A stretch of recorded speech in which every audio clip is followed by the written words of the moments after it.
I bought a $2 million beachfront villa, and as soon as my son-in-law heard, he called me. We're coming over with 15 people. Get beds, towels, slippers, and food ready. We'll be staying 3 weeks. We'll be there in 40 minutes, so hurry up, old man. I just smiled and came up with a plan. The phone's shrill ring ripped through the peaceful afternoon, a sound that would forever echo as the moment my entire world shifted, exposing a betrayal so deep it still makes my blood run cold. I was unwrapping a crystal wine glass, picturing decades of quiet evenings in my new dream home, when a single, entitled voice on the other end threatened to shatter everything I'd worked for. Hello, old man. We're already on our way to you. It was Brian, my son-in-law, his voice hitting me like a physical blow, devoid of any greeting, just pure, undiluted demand. There'll be 15 of us, so prepare beds, towels, slippers, food, the whole deal. We'll stay for 3 weeks. We'll be there in 40 minutes, so hurry up. My hand tightened around the phone, knuckles whitening against the cool granite counter. 40 years of engineering, careful savings, delayed gratification, all for this moment, this quiet peace in my new villa overlooking the Pacific. Moving boxes still cluttered the marble countertops, packing papers scattered across surfaces I hadn't even claimed as truly mine. Brian, wait a minute, I tried, my voice tight. I haven't even fully moved in yet. The house isn't ready for. Listen, I don't care what you've got going on right now. His familiar tone of casual dismissal, as if my concerns were background noise, made my stomach clench. You've got money, that means you've got space. End of discussion.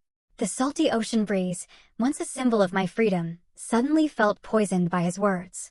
But Brian, this is my first week here. I still have boxes everywhere. No proper bedding setup for guests. Figure it out, old-timer. You're retired, right? What else do you have to do? I heard car engines revving in the background, a chilling prelude to their arrival. Jessica's already packed the kids' stuff. Mike and Ashley are bringing their crew too. It'll be like one big family reunion. Family reunion. The words twisted in my chest like a rusted knife. After everything I'd done, everything I'd given, this was how he saw our relationship. A one-way street paved with my generosity and his assumptions. I need time to prepare properly. Maybe next month. Next month. Brian's laugh was sharp, mocking. We're already driving, Richard. Already committed. You wouldn't want to disappoint the kids, would you? Jessica's been telling them about Uncle Richard's fancy new beach house for weeks. Uncle Richard. Not Dad, not Grandpa, not even just Richard. Uncle, as if I were some distant relative obligated to provide entertainment for his convenience. The phone felt slippery in my sweating palm. Brian, please be reasonable. 3 weeks is a long time, and with 15 people. Stop being so dramatic. Family helps family, remember? You taught me that. His voice carried a smugness that turned my stomach. Besides, what's the point of having all that money if you don't share it with the people who matter? The people who matter? I closed my eyes, seeing Emily's face, my daughter, his deceased wife.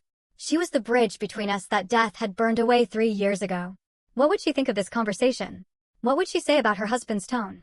His demands, his complete disregard for basic courtesy? Just have everything ready when we arrive. We're bringing beer, so make sure your fridge has space. Oh, and Jessica wants to use your master bedroom. It's got the best ocean view, right? We'll take that one. My master bedroom.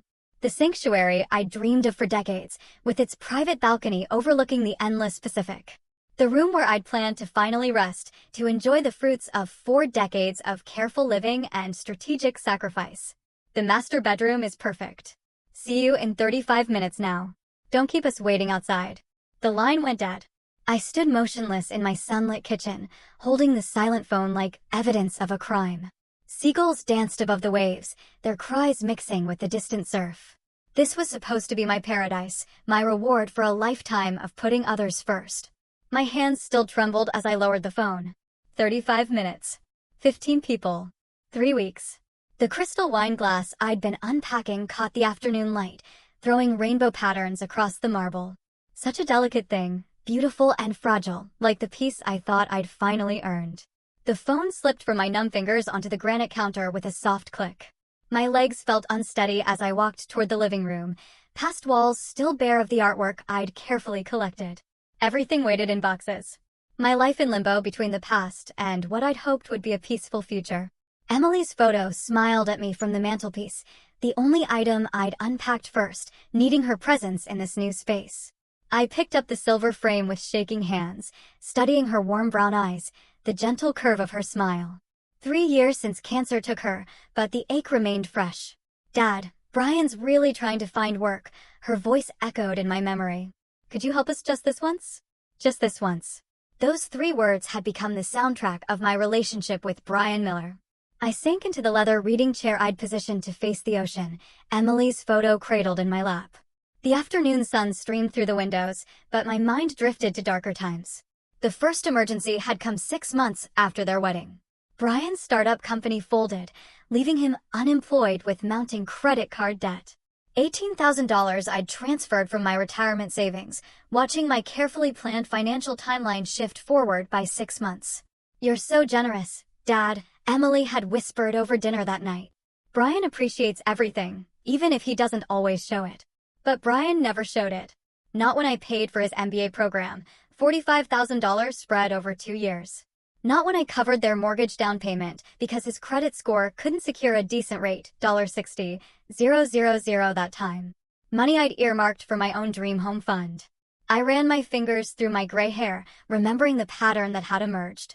Every few months, another crisis. Emily's medical bills during her cancer treatment had been legitimate, $85,000 I'd gladly given to fight for her life. But even then, Brian had somehow made it about himself, complaining about the stress affecting his job performance. The ocean waves crashed rhythmically below, but I heard instead the sound of Brian's voice during Emily's funeral reception. "At least now we won't have all these medical bills hanging over us." My stomach had turned that day, watching him network with mourners while I stood beside my daughter's casket. Even grief, it seemed, was just another opportunity for Brian to focus on his own convenience. After Emily died, I'd expected the requests to stop. Surely Brian would find his footing, build his own stability. Instead, they intensified. Car repairs when his warranty expired. Property taxes he'd forgotten to budget for. Jessica's engagement ring upgrade because she deserved something special. I kept a mental tally, though I tried not to. $327,000 over 6 years. Enough to buy a decent house in most American cities, enough to secure a comfortable retirement without the financial anxiety that still woke me at 3 a.m. despite my careful planning. Standing slowly, I placed Emily's photo back on the mantelpiece and walked to my study. The ocean view from this room had sold me on the house, endless blue stretching to the horizon, promising peace and space to think. Instead, my reflection stared back from the window. An older man who'd spent 40 years building other people's dreams while his own gathered dust. The worst part wasn't the money. Money could be earned again, saved again, managed more carefully. The worst part was the gradual erosion of respect. The slow transformation from generous father-in-law to expected ATM. Brian's tone had shifted over the years from grateful to entitled, from requesting to demanding. Today's call crystallized everything. No discussion of my circumstances, my needs, my plans. Just assumption and demands wrapped in the thin veneer of family obligation. 15 people descending on my sanctuary like locusts consuming what I'd spent decades building. My hands drummed against the windowsill as anger built in my chest. A slow-burning heat I'd suppressed for too long. Emily had always asked me to be patient with Brian, to remember that people show love differently.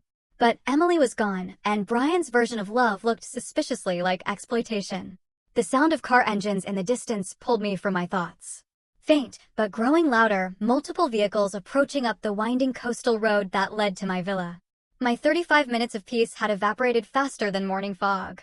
I checked my watch. 3:15 p.m. Brian had made good time. Through the study window, I could see dust clouds rising from the private road that connected my property to the main highway.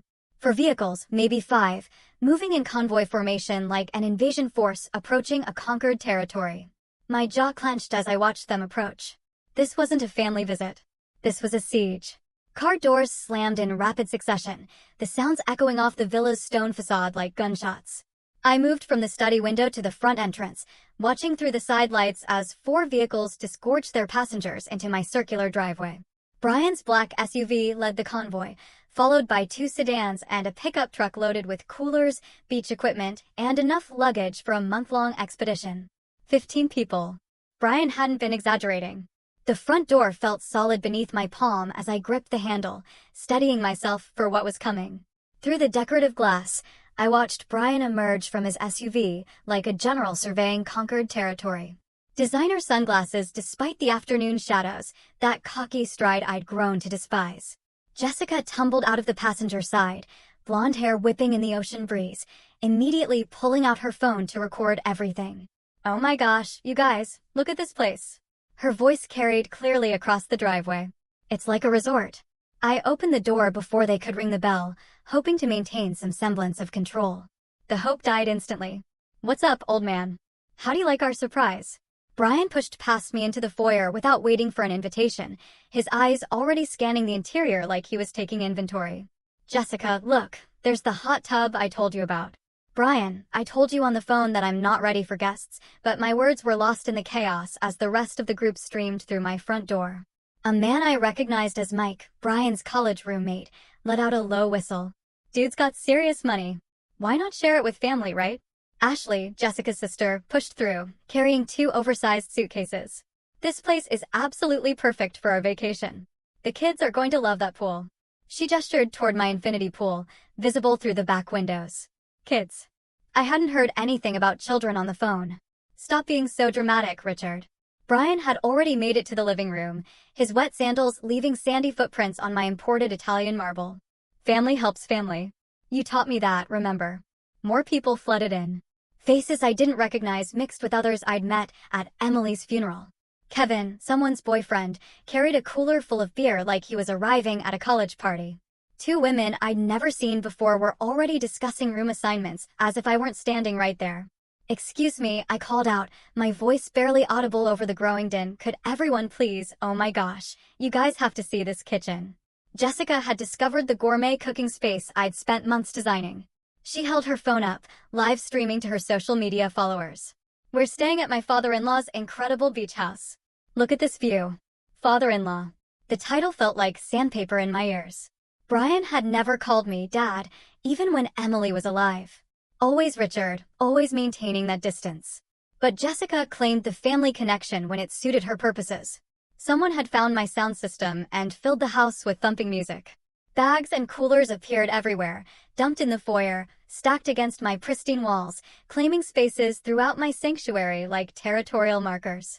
"Brian, we need to talk about this later. Old-timer. Right now, we need to get everyone settled." He moved toward the hallway leading to the bedrooms, a parade of strangers following behind him. "Jessica and I'll take the master suite. Obviously. Mike and Tracy can have the guest room with the ocean view. Ashley, you and Kevin take the one with the balcony." I stepped in front of him, blocking access to the bedroom wing. "The master bedroom is off limits. That's my private space." Brian's laugh was sharp and dismissive. He placed a hand on my shoulder, not affectionately, but with the casual condescension of someone moving an obstacle. "Come on, Richard, don't be selfish. We drove 4 hours to get here. Jessica specifically wants the room with the best view for her morning yoga videos." The physical contact felt like a violation. I stepped back, but Brian simply pushed past me, leading his entourage down the hallway I'd walked alone for only 1 week. My hallway. In my house. Purchased with my money and my dreams. "This is perfect." Jessica's voice echoed from my bedroom. "The lighting in here is amazing for content creation." Content creation. My master suite was becoming a backdrop for social media posts. In the living room, Mike had opened his beer cooler and was distributing drinks without asking permission. Ashley was rearranging my furniture to create better conversation areas.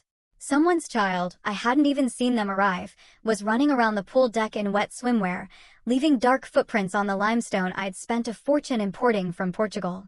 The invasion was complete. In less than 10 minutes, my peaceful villa had been transformed into a crowded vacation rental. My careful organization destroyed by the casual chaos of entitled guests who saw my generosity as their right.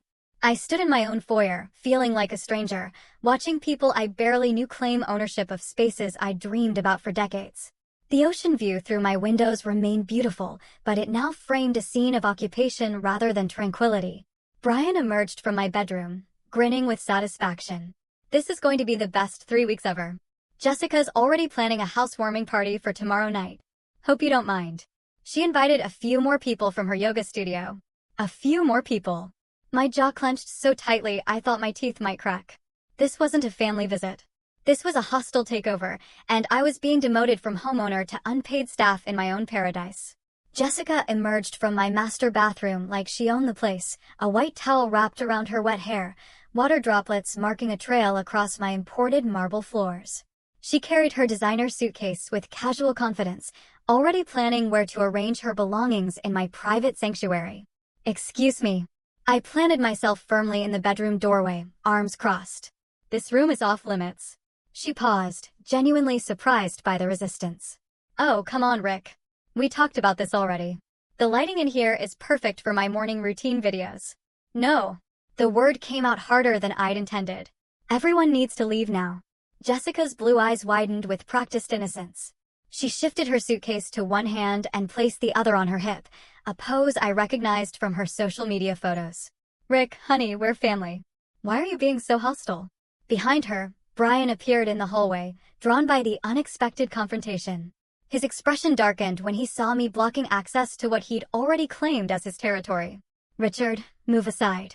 We've been driving for hours. This is my house." I stood my ground, my voice gaining strength with each word. "I want all of you to leave immediately." Brian's laugh was sharp and dismissive. "Your house? Really? Did you forget everything you owe our family?" He stepped closer, invading my personal space with calculated intimidation. "Did you forget who the real victim is here?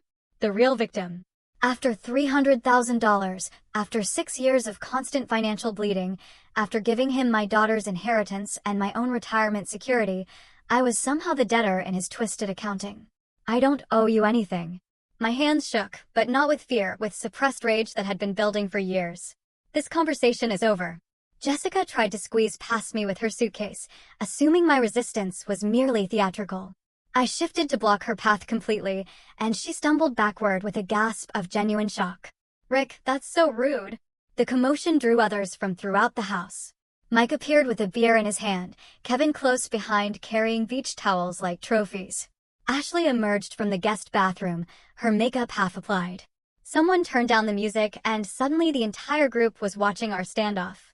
"Dude, what's your problem?" Mike's voice carried the casual arrogance of someone accustomed to getting his way. "We're not hurting anything. You're trespassing." I looked around at their faces, seeing entitled confusion where there should have been embarrassment. "All of you." Brian placed his hand on my shoulder with patronizing familiarity. "Emily would be ashamed of how selfish you've become, old man." That contact, unwanted, presumptuous, designed to diminish me, triggered something fundamental. I jerked away from his touch with enough force to make him stumble backward. "Don't you dare touch me." My voice carried a tone I'd never used before, one that made several people step back involuntarily. "And don't you ever use my daughter's name to justify your greed." Jessica's lower lip began to tremble in a performance I'd seen countless times when she wanted something expensive. "Daddy Rick, we just wanted to spend time with you.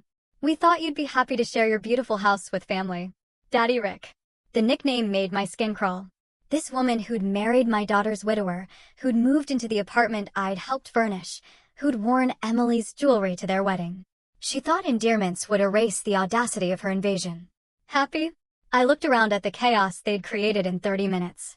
"You want me to be happy about strangers claiming my bedroom? Ransacking my kitchen, treating my home like your personal resort?" "We're not strangers," Ashley protested, though I couldn't remember meeting her before today. "We're Brian's friends." "That makes us practically family." Practically family.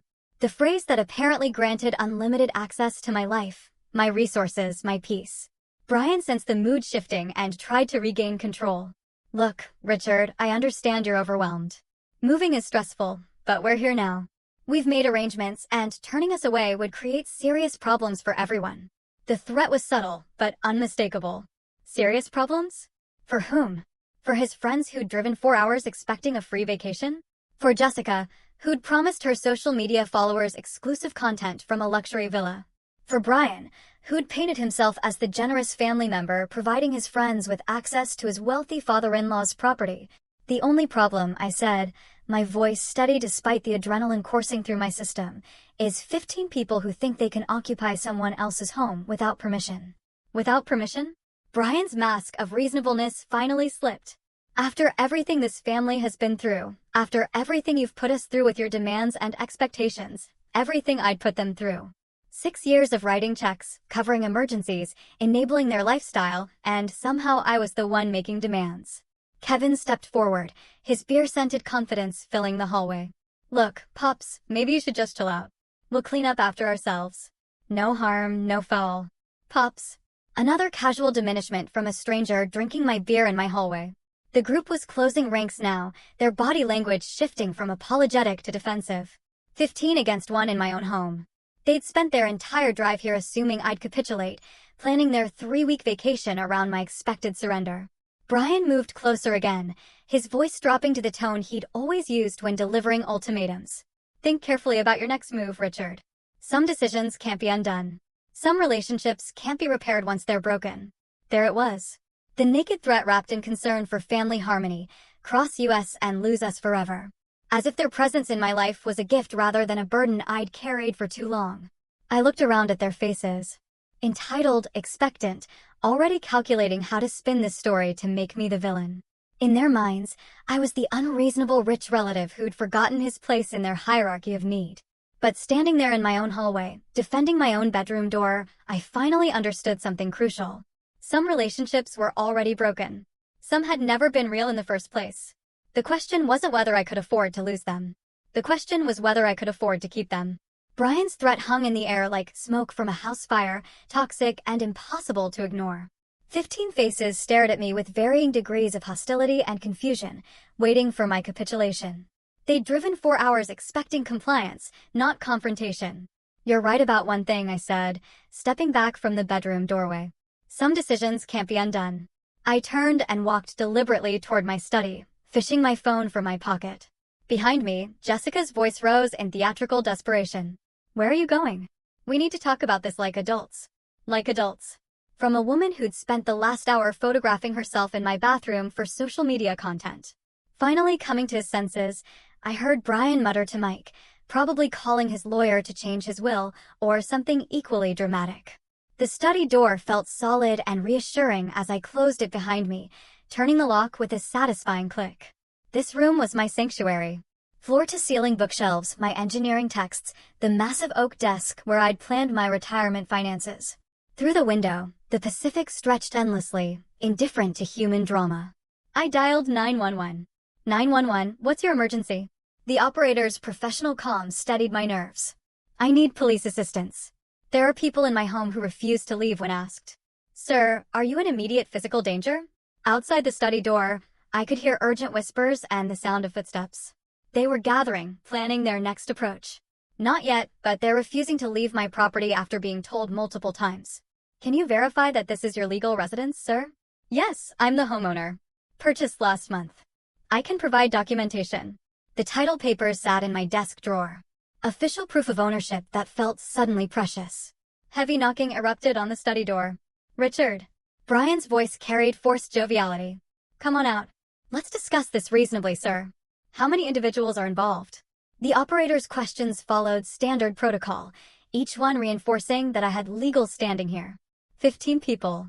They arrived without invitation about an hour ago and are refusing to leave despite multiple requests. The knocking intensified. Jessica's voice joined Brian's, higher-pitched and artificially sweet. Daddy Rick, please don't do anything crazy. We can work this out. Officers are being dispatched to your location. Can you remain in a secure area until they arrive? Yes, I'm in my study with the door locked. The relief in my voice surprised me. After an hour of feeling outnumbered and dismissed, someone was finally treating my concerns as legitimate. Estimated arrival time is 15 to 20 minutes. Stay on the line if you feel unsafe. Through the door, I could hear the group's whispered conference growing agitated. Someone, Ashley, I thought, suggested they should just leave before this gets crazy. But Brian's voice cut through the uncertainty with his usual arrogance. He's bluffing. Richard doesn't have the backbone for this.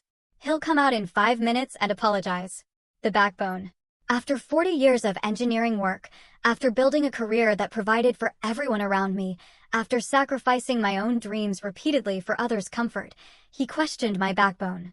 Thank you, officer. The police are on their way. I ended the call and sat back in my leather chair, feeling calmer than I had all day. The pounding on the door escalated from knocking to serious hammering. Open this door right now. Brian's mask of civility had finally dropped completely. This is family business, Not a police matter. But it wasn't family business. Family doesn't invade. Family doesn't ignore clear boundaries. Family doesn't threaten consequences when their exploitation is challenged. Richard, please. Jessica's voice cracked with what might have been genuine emotion. How can you do this to us? We trusted you. They trusted me to provide unlimited access to my resources, to absorb their problems without complaint, to remain grateful for the privilege of being used. Mike's voice joined the chorus outside. Dude, this is insane. We're just trying to have a vacation. A vacation. At my expense. In my home. Without my consent. The casual entitlement in his voice crystallized everything wrong with this situation. Through the study window, I watched seagulls wool over the waves, free and unconstrained. For 40 years, I'd been the provider, the problem solver, the reliable source of solutions for everyone else's crisis. When had I become the villain for wanting peace in my own home? The hammering on the door reached a crescendo, then suddenly stopped. Urgent whispers replaced the pounding. They'd realized their tactical error. Making threats and demands while I called police wasn't enhancing their position. Richard. Brian's voice had shifted to wounded innocence. We just want to understand what's wrong. Why are you so angry with us? What's wrong? 6 years of financial exploitation, an hour of home invasion, 15 strangers claiming my bedroom, drinking my beer, planning my social calendar. The question itself proved how little he understood about basic human decency. My phone buzzed with text messages. Brian had apparently decided on parallel pressure campaigns. Emily would want us to be together as a family. You're destroying relationships that can never be rebuilt. Think about what you're doing to innocent people who just want to spend time with you. Innocent people. I deleted the messages without reading the rest. Footsteps moved away from the door as the group retreated to plan their next move. Through the thin walls, I could hear heated arguments. Some wanted to leave immediately. Others insisted on standing their ground. Jessica was crying again, but this time it sounded less theatrical. 15 minutes. The police would arrive in 15 minutes, and this nightmare would end.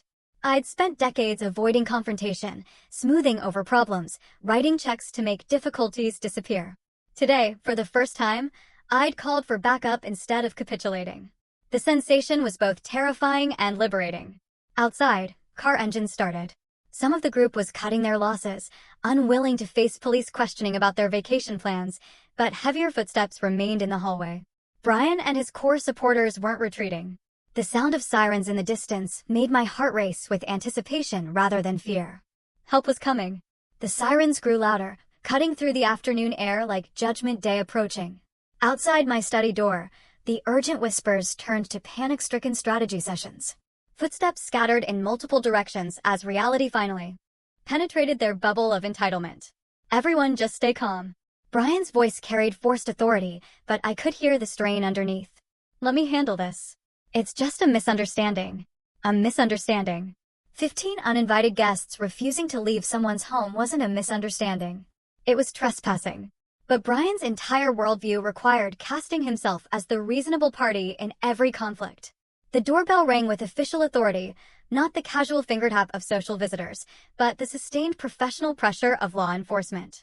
Through my study walls, I heard the scramble of people trying to appear casual, cleaning up beer bottles and hiding evidence of their invasion. I unlocked my study door and emerged to find the group arranged in the living room like they were hosting an intervention. Brian had positioned himself near the front door, preparing to control the narrative. Jessica sat on my sofa with red-rimmed eyes, clutching tissues like props in her performance. Good evening, officers. Brian opened the door with practiced charm. I'm afraid there's been a family misunderstanding. My father-in-law seems to be having some kind of episode. An episode?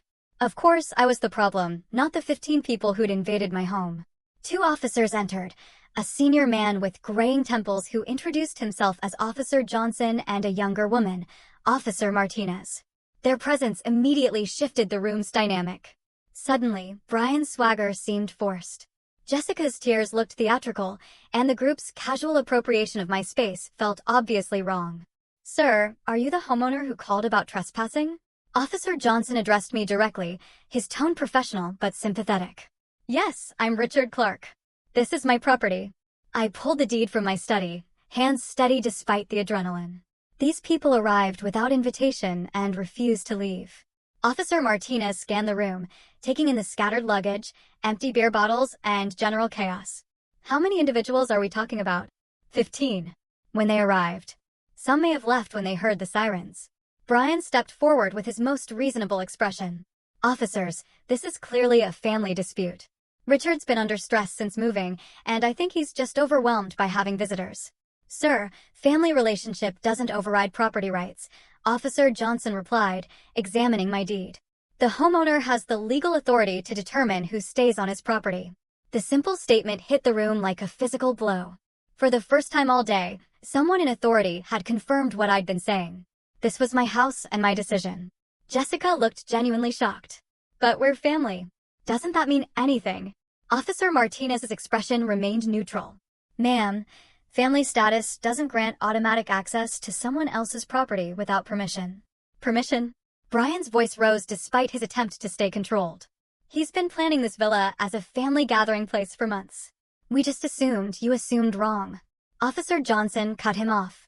Mr. Clark, do you want these individuals removed from your property? The question hung in the air like a sword waiting to fall.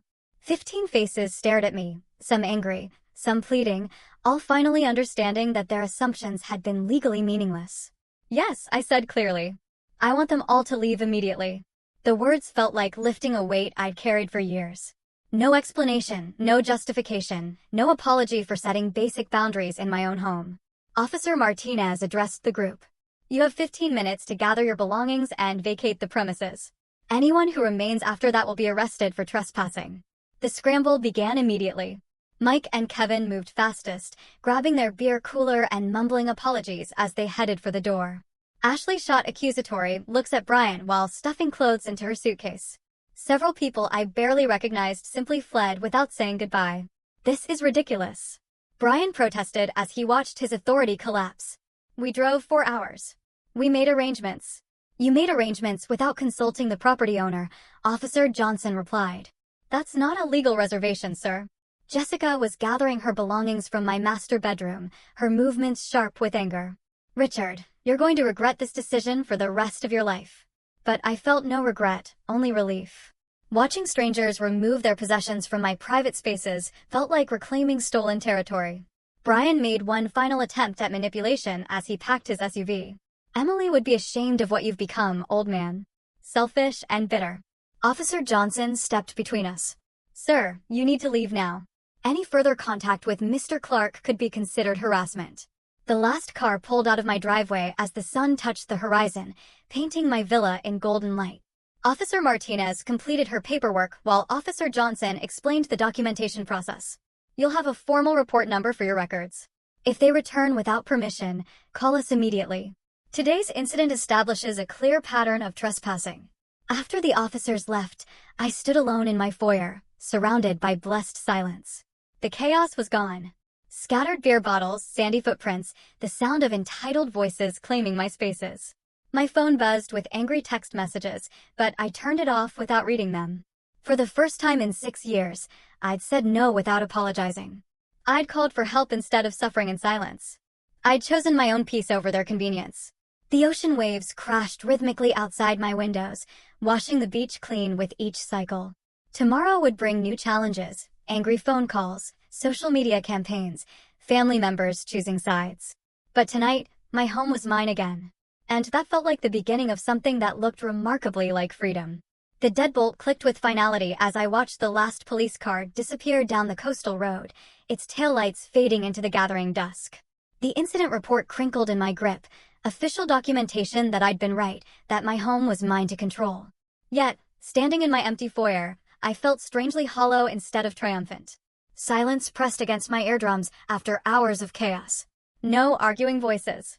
No footsteps on my marble floors. No music bleeding from rooms I'd never authorized anyone to occupy. Just the distant crash of waves and the gentle hum of my air conditioning system. Sounds I dreamed of enjoying in peace. I walked through my villa like a crime scene investigator, cataloging the evidence of invasion. Beer cans clustered on my granite countertops. Wet towel prints darkened my hardwood floors.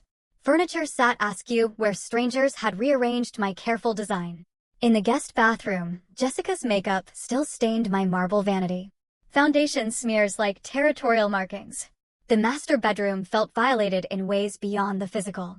Someone had moved Emily's photo from my nightstand, knocked over during their claiming of my private space. I picked up the silver frame, studying my daughter's gentle face through cracked glass. "Be kind to Brian, Dad," her voice echoed in my memory. "He's hurting too." But Emily had never asked me to be a doormat. She'd requested kindness, not endless financial sacrifice. Standing in my bedroom, where strangers had planned to sleep for 3 weeks, I finally understood the difference. My phone buzzed insistently from the kitchen counter where I'd abandoned it during the confrontation. The screen showed 17 missed calls and 43 text messages, all from the same contact, Brian Miller. I read them in chronological order, watching his tone shift from wounded confusion to naked threat. "Richard, we need to talk about what happened today. You embarrassed my wife in front of our friends. That's not acceptable. Family doesn't call police on family." Emily would be disgusted. "You think you won today? You have no idea what's coming by tomorrow. Everyone will know what kind of person you really are. Enjoy your empty house, old man. It's all you'll have left." The messages continued, each one darker than the last. Brian's mask had finally slipped completely, revealing the manipulative core I'd been too generous to acknowledge for 6 years. But now, with official documentation of his trespassing and threatening text messages accumulating on my phone, his true nature was creating its own evidence trail. I poured myself 3 fingers of scotch and settled into my leather reading chair, the one positioned to capture the perfect ocean view. Outside, sunset painted the Pacific in shades of gold and crimson. The daily masterpiece I'd bought this villa to enjoy, yet Brian's threats cast shadows across even this beauty. Had I been too harsh? The question gnawed at me despite the legal validation. They were family, however dysfunctional. Emily's friends, her chosen relationships, her husband's new life. By calling police, had I destroyed bridges that could never be rebuilt? My phone buzzed again. Another message from Brian. This one accompanied by a photo. Jessica crying in their car, her mascara streaked down her cheeks in theatrical rivulets. "Look what you did to her. Happy now?" I deleted the message without responding. Jessica's tears were real, but so was my exhaustion from years of manipulation. So was my right to peace in my own home.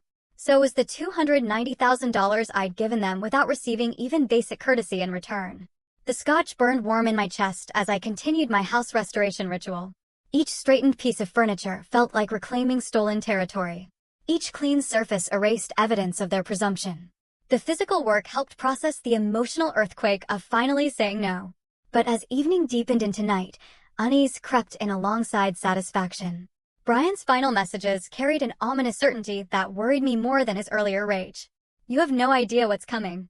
Wasn't the frustrated threat of someone accepting defeat. It was a promise from someone planning retaliation. I'd won the battle for my home, but something in Brian's tone suggested the war was just beginning.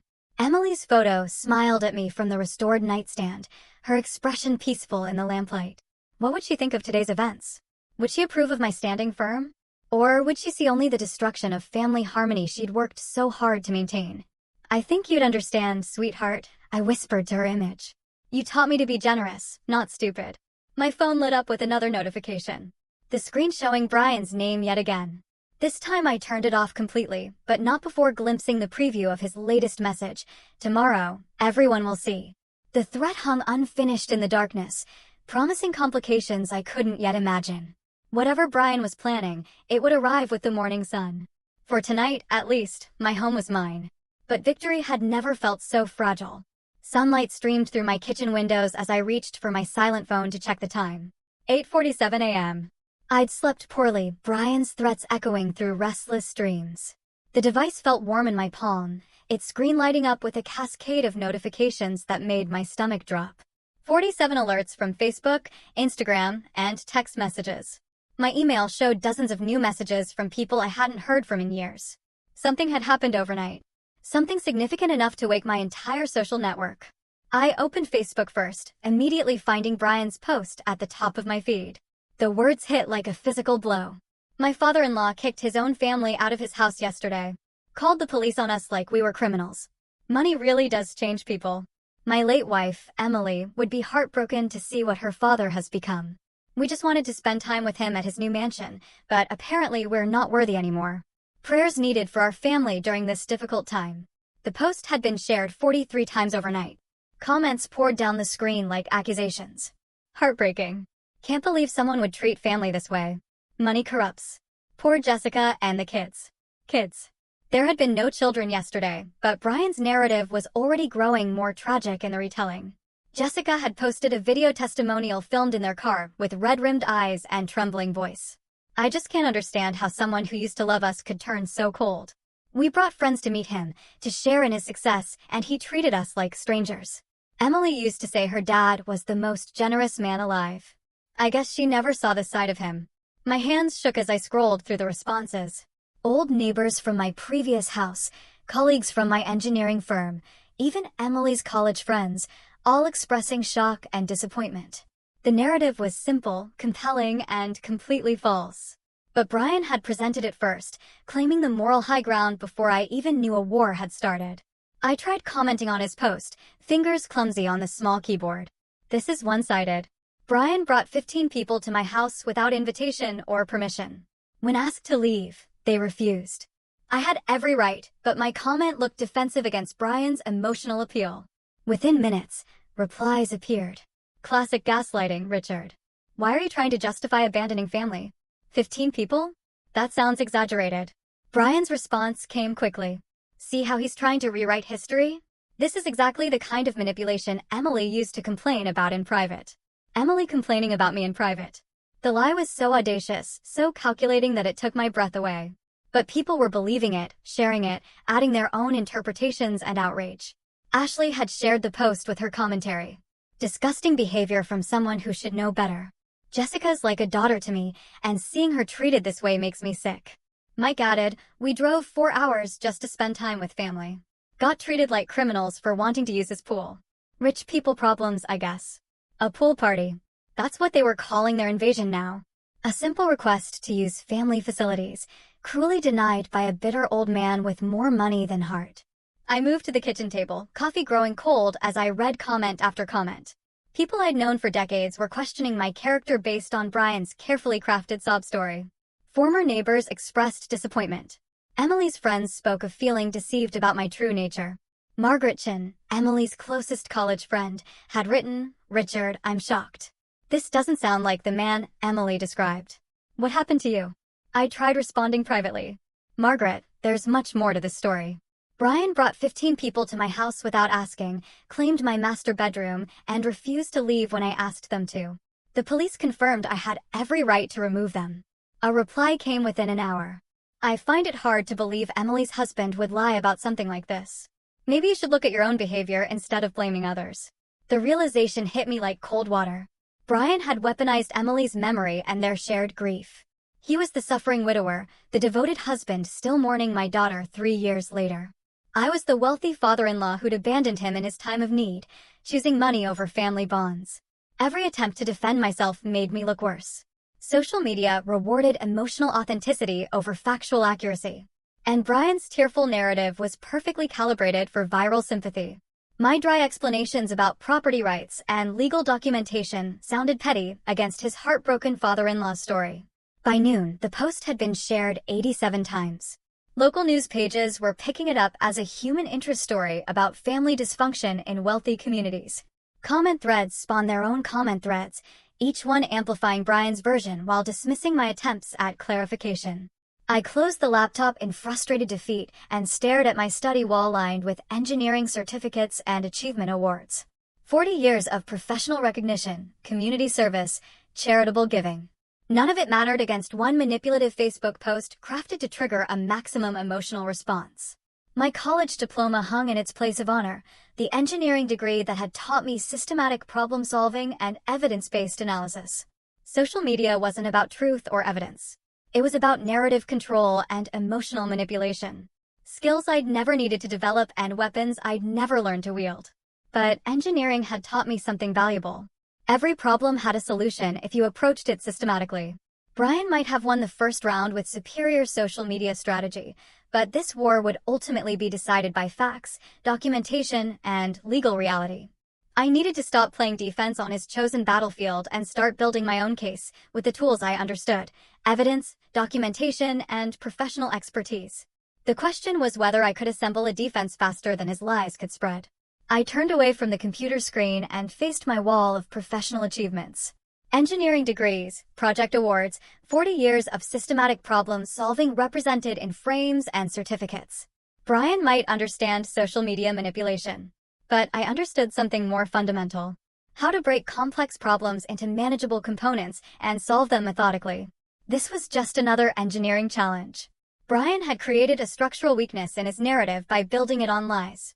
My job was to find that weakness and exploit it with evidence. I opened my filing cabinet with deliberate precision, retrieving the folder labeled Family Financial Assistance, a habit from my engineering days of documenting everything. Inside, bank statements, canceled checks, and transfer receipts told the real story in black and white numbers. Spreading the documents across my desk chronologically, I began calculating. MBA tuition payments, $45,000 over 2 years. Wedding expenses, $30,000 in a single month. House down payment, $60,000 when Brian's credit couldn't secure decent terms. Emily's medical bills during her cancer treatment, $85,000 in documented payments to hospitals and specialists. Car payments, credit card bailouts, emergency loans that never got repaid. The total reached $290,000 in 6 years of systematic financial support, not gifts given freely among equals, but an escalating pattern of demands backed by family guilt and Emily's illness. Every payment had a date, amount, and bank record. Brian had forgotten he was dealing with an engineer who documented everything for tax and estate planning purposes. His emotional Facebook narrative would crumble against this mountain of financial evidence. I picked up my phone and dialed Howard Brennan, my estate attorney since Emily's death. We'd worked together on my will, trust arrangements, and property purchases, a professional relationship built on mutual respect and careful documentation. Howard, it's Richard Clark. I need advice about family financial gifts that have become complicated. Richard, good to hear from you. What kind of complications are we talking about? My son-in-law has been posting false information about me on social media, claiming I abandoned the family, but I have documentation showing nearly $300,000 in financial support over 6 years. No loan agreements, no repayment schedules. I treated them as gifts. Now I'm wondering about legal options. Howard's pause was thoughtful. The distinction between gifts and loans can be legally significant, Richard. Without written agreements, debt recovery is difficult, but there are options. Detrimental reliance, unjust enrichment, several theories we could explore. Do you have comprehensive documentation? Bank records for everything? Dates, amounts, purposes. I can show the pattern of increasing demands and his lifestyle beyond any legitimate income source. Excellent. This kind of systematic exploitation might fall under elder financial abuse statutes, especially given the pattern and amounts involved. Let's meet Monday morning. Bring everything you have. I scheduled the appointment and returned to my document analysis, creating a detailed spreadsheet that revealed the true scope of Brian's financial dependence. His social media posts complained about money problems, while my bank records showed steady payments supporting his lifestyle. The contradiction was damning. Opening Brian's Facebook page, I began screenshotting his financial complaints and requests for help dating back years. Posts about needing money for car repairs while I was paying his insurance. Complaints about expensive medical bills while my accounts showed direct payments to his doctors. A pattern of public poverty claims contradicted by private financial support. Jessica's Instagram revealed even more damaging evidence. Photos of expensive vacations, designer clothes, restaurant meals at high-end establishments, all funded by money I'd provided while they portrayed themselves as struggling family members deserving sympathy. By afternoon, I had assembled a comprehensive file documenting 6 years of financial manipulation, timeline of payments, screenshots of contradictory social media posts, analysis of lifestyle expenses versus declared income, evidence of systematic deceptions. Spanning years, not just yesterday's incident. Brian's Facebook narrative portrayed me as a wealthy miser abandoning poor relatives. My documentation showed the opposite, a generous father-in-law systematically exploited by manipulative in-laws who'd received nearly $300,000 while portraying themselves as victims. The irony was perfect. Brian's strength, his ability to manipulate public perception, had created his weakness. Every social media post claiming poverty was now evidence of deception. Every photograph of expensive purchases was proof of fraudulent financial need. I organized the final stack of documents into a comprehensive file folder, labeling it B. Miller Financial Recovery in my precise engineer's handwriting. This would be my opening move. Not defensive social media responses, but offensive legal action backed by systematic documentation. Placing the folder in my briefcase for Monday's legal consultation, I glanced at Emily's photo on my desk. Her gentle smile seemed approving, as if she understood that protecting myself wasn't betraying her memory. It was honoring the systematic, careful approach to life she'd always admired in me. "I think you'd approve of this approach, sweetheart," I said quietly. No emotional manipulation, just facts and evidence. My phone rang with an unknown number, probably another reporter wanting to discuss the family feud that was apparently becoming local news. But I had work to do, documentation to complete, legal strategies to develop. Brian had chosen the wrong opponent. He'd picked a fight with someone who solved problems for a living, who documented everything, who understood that sustainable victories required solid foundations rather than emotional manipulation. This wasn't about revenge. This was about justice, self-protection, and ensuring that systematic exploitation couldn't continue hiding behind claims of family loyalty. The game had changed, and I was finally playing to win. Sunday morning dawned clear and purposeful. I sat at my study desk like a general preparing for decisive battle. The comprehensive folder labeled B, Miller Financial Recovery, spread before me in organized precision. Coffee steamed beside Emily's photo as I reviewed 6 years of systematic documentation, bank statements, transfer records, screenshots of Brian's contradictory social media posts, claiming poverty while living off my generosity. At 8:03 a.m., I drove to Howard Brennan's downtown office, my briefcase heavy with evidence. The attorney had agreed to an emergency Sunday consultation after I'd explained the urgency. Brian's social media campaign was gaining momentum daily, and a legal response required immediate action. "Richard, this level of documentation is remarkable," Howard said, spreading my financial records across his mahogany conference table. "Most people don't keep such detailed records of family assistance. 40 years of engineering taught me to document everything." I watched him calculate totals, his eyebrows rising with each page. I never imagined I'd need it for this purpose. Howard's fingers traced the timeline of escalating demands: MBA tuition, wedding costs, house down payment, medical bills, multiple emergency loans, all without signed agreements or repayment schedules. "Brian treated you like a personal bank." The pattern became clear only when I organized it chronologically. I pulled out my analysis spreadsheet.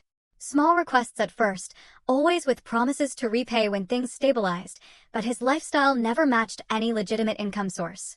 Without signed loan agreements, Will argued detrimental reliance and unjust enrichment, Howard explained, his voice gaining professional excitement. "Your documentation proves systematic exploitation. This is an exceptionally strong case. What are my realistic chances of recovery?" Howard smiled grimly. "With this evidence? Excellent. Brian won't expect this level of preparation. Most family financial disputes lack documentation. You've built a fortress of facts.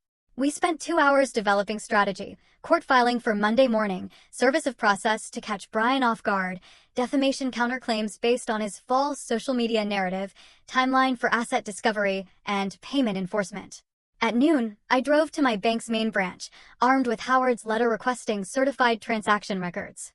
The branch manager, Patricia Williams, personally handled my sensitive request, understanding the legal implications of comprehensive financial documentation. "Mr. Clark, these transfer amounts are significant," she noted, reviewing 6 years of electronic payments to Brian Miller's accounts. "We'll provide certified copies with official authentication for court submission." The final tally shocked even me. $295,150 in documented transfers, including several large payments I'd forgotten about during Emily's final months. Emergency room bills, specialist consultations, prescription costs, all paid directly from my accounts, while Brian claimed financial hardship on social media. Patricia arranged official bank seals and notarization for each document, creating legally weighted evidence that would withstand courtroom scrutiny. These records clearly established the pattern you described, Mr. Clark. The court will find them very compelling. From the bank, I drove to the notary office where every document received official certification. My sworn affidavit detailed Brian's repeated promises to repay when his business stabilized, promises that disappeared as his demands increased and my daughter's illness worsened. Back home by evening, I organized the final comprehensive file, chronological evidence of systematic exploitation, legal documentation of false promises, social media screenshots proving deliberate deception about his financial status. Everything Brian had forgotten about his lies, I had documented and preserved. The irony was perfect. Brian's strength, manipulating public perception through emotional appeals, had created his weakness. Every social media post claiming poverty was now evidence of fraud. Every photograph of expensive purchases contradicted his claims of financial need. I placed the completed legal file in my briefcase, setting my phone alarm for early courthouse arrival. This wasn't about revenge or anger anymore. This was about justice, accountability, and protecting myself from future exploitation through proper legal channels. Looking at Emily's photo on my desk, I spoke quietly to her gentle smile. Tomorrow, I fight back properly, sweetheart. The way you taught me, with integrity and preparation. My phone buzzed with another hostile message from Brian. Still waiting for your apology, old man. Family doesn't treat family this way. But Brian had no idea what was coming. While he'd been playing social media games, I'd been building an unassailable legal fortress. Engineering had taught me that sustainable victories required solid foundations, careful planning, and methodical execution. Tomorrow would prove that systematic preparation defeats impulsive manipulation. The game had changed completely, and Brian was about to discover he'd chosen the wrong opponent. The war wasn't over. It was just beginning on my terms. Monday morning arrived with the precision.